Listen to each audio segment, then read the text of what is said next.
My name is Dom, the tech trainer here at TrainWell, and today we're going to be looking at lists and arrays in programming. Now, in the first episode, we looked at a variable, and we said a variable was a container for information. Now, imagine, you will, an array or a list being a list of those containers. So think about, those medicine little packets, and you put different pills for every day of the week.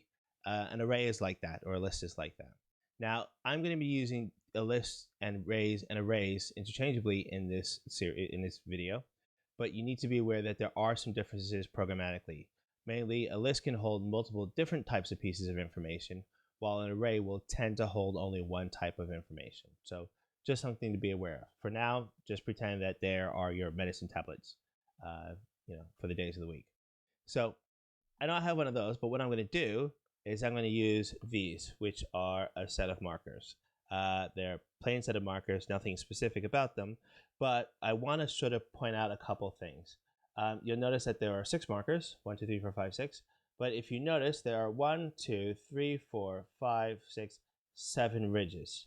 Okay, so there are 6 markers, 7 ridges, and lists work like that. And the reason why I'm turning it like this is because we can sort of imagine that this ridge is the ground floor ridge. Okay, it's the ground floor of the ridge. That's the first, second, third, fourth, and so on. And the list worked exactly the same way, except we can't call it ground floor. We have to call it 0. So if we go from 0 to 1, and 1 to 2, and 3, 2, and 3, and so on, that's how we get the 6. 6 different sort of markers themselves. Now we can start thinking about common things that we can do with lists. Well, obviously we can create a list. We can add things to the list. We can remove things to the list. We can swap out things in the list. And also we can find out how many things are actually in our list. So for that, what we're going to do is we're going to jump into some pseudocode, and we're going to sort of write some of these things out, and let's explore how they look. Okay. So what I've done here is I'm using a text editor, Visual Studio Code, but I'm not using it to actually write any code. This is just a way for us to sort of explore how we would write it. As you can see here, I've got a list of markers. I have a variable. And what I've done here is I've used a square bracket here, opening, and a square bracket closing to show the computer that it's a list. It's a list of things. It's an array of things. You'll also notice that I'm using a variable for the color black up here. I don't have to do that, but I'm just sort of showing you how you can still use variables as pieces of content within an array. So now that we have that, let's start looking at what we can do in the list. Well, first thing, how do I find out what's at the first item in the list? How do I find out that red is the first item on the list? Well, I can do list of markers. And if you remember, we're looking at what's at the current floor. So if we know that red is the first item on the list, it's at the ground floor, or 0.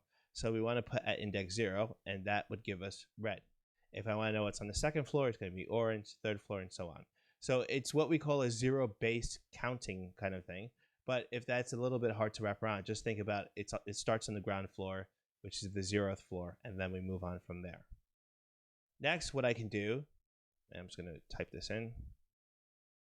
Next thing we can do is we can find out how many things are in the list themselves. Now, most programming languages have something called the length option. So I can either do length, which would be list of markers, and that would give me the length, which would be 6.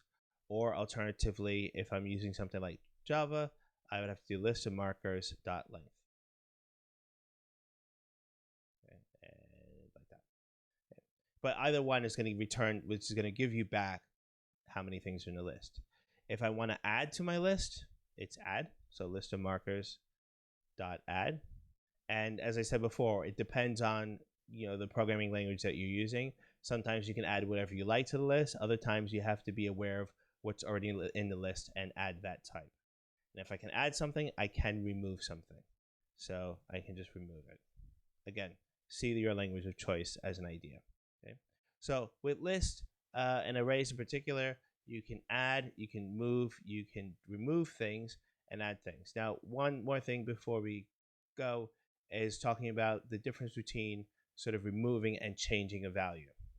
Here, if I go back to list of markers and I look at the 0th item, and let's say I make it empty.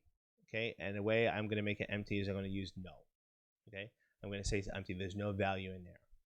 That doesn't shrink the list. That keeps the same amount of items in the list, but it says the thing on the first floor, there's nothing. At the 0th floor on the ground floor, there's nothing on there. There's nothing in there. Okay. If I want to remove something from the list, it does shrink it down, so it does affect the size. Again, there will be certain languages that don't allow you to do that, but again, just for now, it's one of the operations you can do.